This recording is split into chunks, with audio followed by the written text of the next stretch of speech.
Hello everyone, in today's video we're going to be showing you how you can take the PMDG 777-300ER and descend at a specific flight path angle. Now the reason this is kind of interesting is most people when they think of descents, it's going to be the flight level change button, the VNAV button, or you're going to be pressing the VS button. But for today, we're actually going to intentionally descend at a specific angle. Let's get started.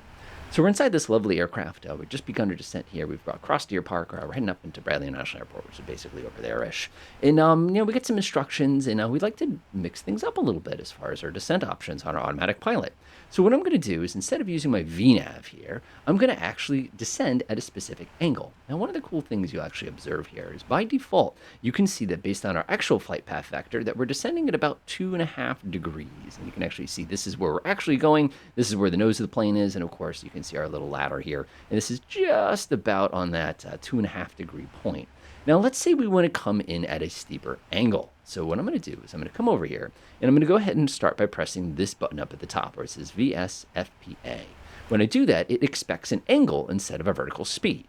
So after I've done that, I'm going to come down here and press VSFPA. And you can see presently it is locked at a minus 3.1 degree. That's what it was a moment ago. Now, if I click up, it's going to try to hold a 3-degree descent.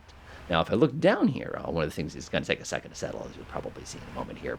One of the things you'll observe now is my flight path vector is now chilling right here at 3 degrees. And the aircraft is now descending at that specific angle. You can actually watch my airspeed come up a little bit because it's a little bit steeper. Now, let's say I wanted to do a shallower angle. If I were to come up here and let's say I'm going to do a 1.5 degrees, which would be a little absurd for us. We can do it. It's just going to be a little absurd. So if I do that now, what you'll observe is the nose of the plane is going to slowly come up a little bit. And you can actually watch as our actual flight path is now coming down at a 1 degree descent angle. And again, that's a very useful feature if you know that you need to do a specific one. Now, one of the cool features about this is we can actually do that for ascent as well as descent. And now this can be very, very useful for us, especially if we want to use our flight director to kind of help us out a little bit. Let's say, for example, we get a call to go ahead and hold our current altitude. So I'm going to go ahead. That's a very bizarre altitude to hold, but we're going to hold on. Let's go to 22,000 here, and that's going to go ahead and lock onto that as soon as we get a little bit closer. Use a little bit of time acceleration here. We're not trying to terminate our flight here. We're just trying to do this carefully. You can see the system automatically kicks in. It's going to lock us at that 22,000 feet here. Boop, boop. There we go, 1, 2. And now you can see it's going to start leveling off. Again, automatically, the engines are going to spool up in a few moments. Now, let's say for some reason, we just took off and we know we need to ascend at a 3-degree angle, which is, that's a bit of an ascent angle. All I have to do now is pick the altitude I want to ascend to. Let's say I pick 30,000 feet. Come over here, press my VSFPA, and then I can just dial this up. I don't think that this aircraft at this altitude is going to be able to pull something like this off, but I'm going to ask it nicely to try. But what you'll see is, of course, my engines will spool up to maximum amount. And if I actually take a look at my normal flight path vector, if you're wondering how to turn this little dude on, by the way, the button is right up here. You can just go ahead and push it, and that activates it really, really quickly and easily.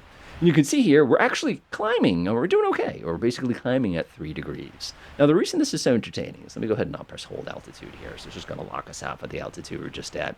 Let's say we want to really, really get down in a hurry. So I'll do 2,000 degrees. What I can do now is I can actually do really absurd things. I'm going to come in here and let's just be really silly here. Let's go ahead and drop my speed. This is, again, selected speed because we're out of VNAV now. And I'm going to reduce my speed down to 250. And what I'll do to help us out a little bit is I'll actually pull this back a little bit. I need a little bit of speed brake to help us out. And what we're going to do is we're going to do a V speed here. We're going to do a flight path angle of 5 degrees. Oh my gosh, this hurts my feelings and my ears just thinking about. So what we've done is we basically told this aircraft to drop off. And because we have our speed brakes out, let's go ahead and drag those all the way back. I know normally in the real world we'd never do that, but that's okay. So what we're doing now is we've actually ordered up a 5-degree descent. And if you look right here, you can actually see my flight path vector is settling right here on the 5-degree line. And because I have so much drag hanging off this aircraft, we're getting a stupid 4,000 feet per minute on this 5-degree descent here, which gives you an idea of just how accurately you can do that. Now, for people who are fun geometry folks, you could actually work out the exact precise angle required to descend. But as a general rule, your VNAV is going to do all that work for you. This is if you have a very specific need. One of the reasons I've actually used this before is flying non-precision approaches, because you could basically set the angle if you know it's 3 degrees, for example, and fly it all the way down to the ground using that capability. But again, because we have such big speed brakes on this thing, and because we're the weight that we are, we can pull the shenanigan off pretty effectively.